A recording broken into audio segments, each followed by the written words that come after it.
Hi everybody, Dr. Anjana Bana here, and welcome back to my YouTube channel.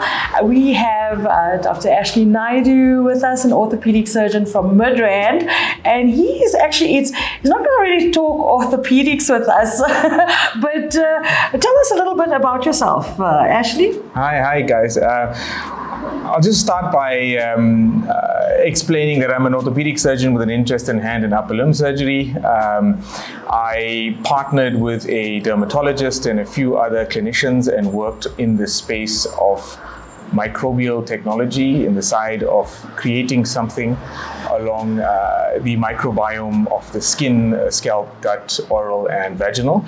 And it's something that was initially derived from an agent that we were creating for our practices, more for health of these topical areas. And I'm sure Anjana is going to get me through some questions on all of these medical terms, but I thought I'd rather say that this is something that was initially born for use around medical patients in medical practices for specific reasons, and we've now found a way to be able to use it as a form of precision personalized care for these surfaces.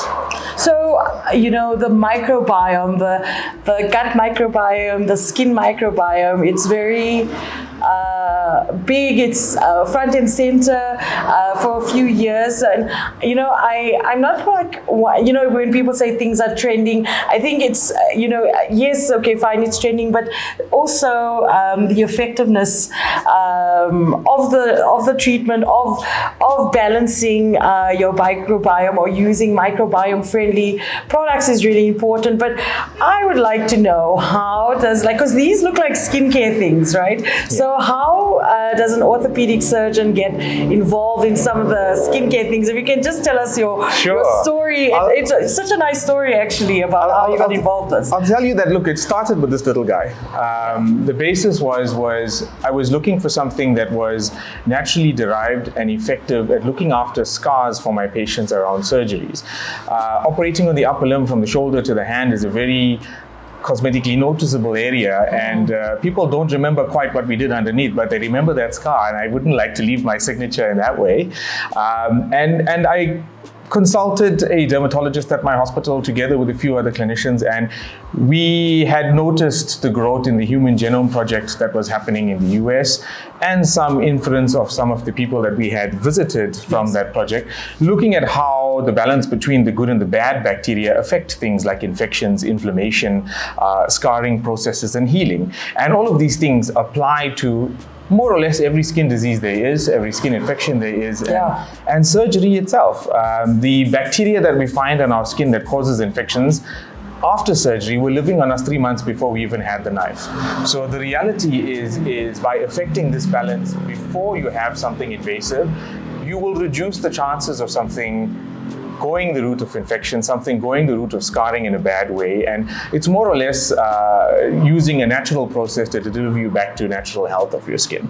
And it started in that side of things with scar care.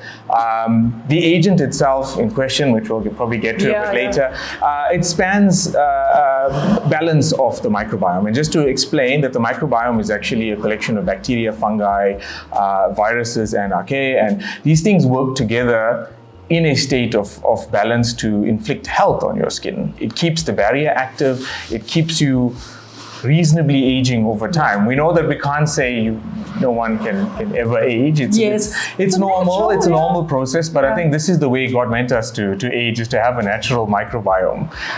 If we look at populations where there's less exposure to toxins, pollution, recurrent use of certain products on us and in us, and our diet changes and so forth. It's in those populations where we are doing a lot of changes to what life was meant to be that we're finding the greatest degree of something that we call dysbiosis. And dysbiosis actually means an imbalance between that good and bad bacteria. Something that's good in balance can become bad when it's out of balance, too much of a good thing. Yes. And in a nutshell, that basically introduces why, but it gives you an idea as to why the thinking is going towards this. I like that you say you're not into trends, you're into scientifically evident things. Yes. I was trying to, you worded it much better than I did, because things are so trendy. It's like trendy to do your trend. It's trendy to, but why?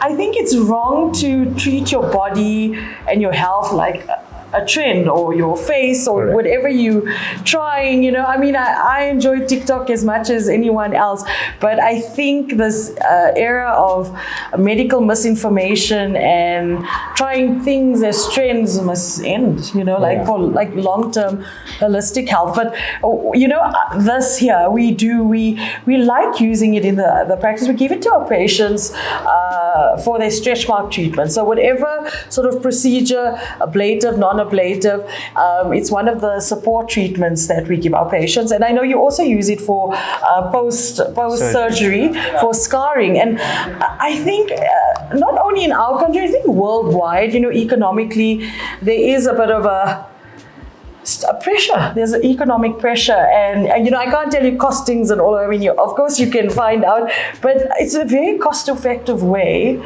to treat scarring, because there are other preparations out there, but patients can't afford it, and they psychologically have to then deal with the scar. So it's a nice, in terms of like success, or do you have like a success story in terms of this? There's lots of success stories. I like to say that. My patients love me for the fact that I love to leave scars that are not that noticeable. So of course, when we have something invasive like surgery, we will have scarring thereafter. But how effective that scarring is what you put in.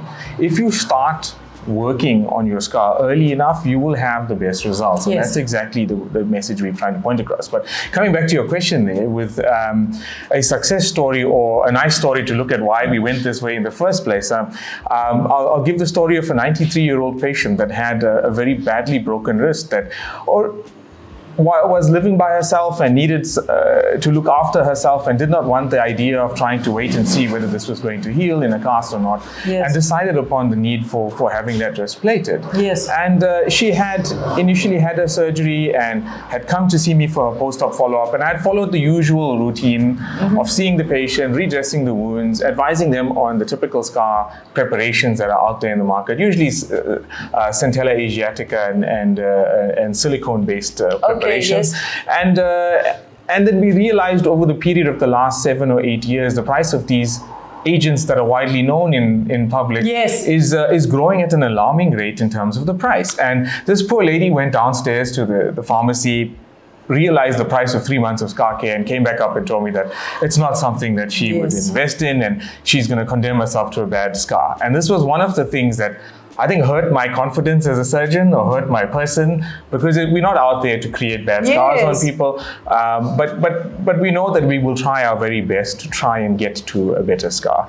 And to do it in a cost-effective manner, it required clinicians to get together to try and do this process from end to end. It required us to try and not go the route of the idea with big corporates, to go with it ourselves with a smaller manufacturer, build a manufacturing capability for Africa, by us, for us, with ideologies of affecting a microbiome that nobody's even studied. The reality is 0.5% of Africa's microbiomes are even documented in research and literature, and we use products tested on the other 99.5% that live in the northern hemisphere. Nobody knows what it's doing. Maybe this is going to give us the answers as to why some things work for you and so why it doesn't work for your twin sister, for example. Okay, so proper personalized medication, as you mentioned earlier. And okay, so talking about the microbiome, so everyone thinks probiotics, but there's prebiotics, there's probiotics, and there's postbiotics. So can you tell us a little bit, like, what is the difference? What is the difference between all these things? And then tell us about the cool postbiotic in this as well. All right. Yeah. So that's a good question. Yeah. Everybody seems to ask the question. Probiotics have flooded the market over the past 5-6 years. Yes. It's very big.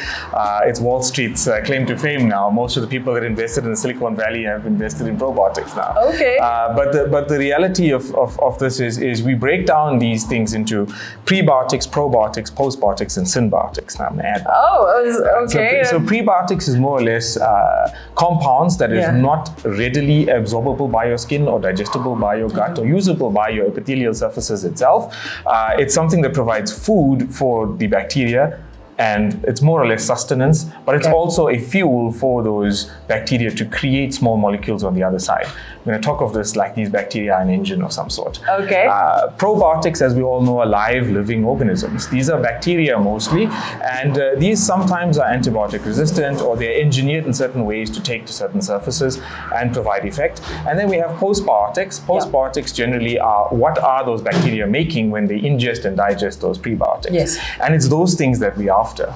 Okay. It's in a readily usable format. It's something that can pass across these membranes easily. It follows the channels of most drugs that we have in the market, in that it's dose dependent and it is a reproducible result for the percentages we use. And that's the reason why there's a big shift in talk towards postbiotics. And just to simplify the last one, synbiotics, it's a combination of prebiotics with postbiotics, and that you're trying to create an environment for a bacteria and then give them food at the same time. It's more or less the thinking. Oh, okay. All right. Okay. And then what is the post? Can you say what the postbiotic in this is? What it's called? So the active ingredient here is called lactosporin. It's something that came from quite a few years of work between us and a company abroad in the United States and India, and work between biochemists, our dermatologists, us as surgeons, and a therapist as well. And the agent itself is a very unique agent. It comes from a specific bacteria, Weizmannia coagulans.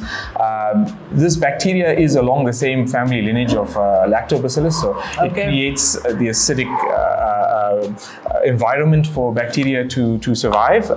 It also has a lot of properties that's going to assist in this aesthetics market itself, in that it has anti-inflammatory properties, it has antioxidant properties, it has anti-aging properties, aside from the fact that it's also antibacterial but from bacteria. So going into that part of it, the reaction that it has is it's impossible in the presence of this lactosporin to grow the pathogenic bacteria.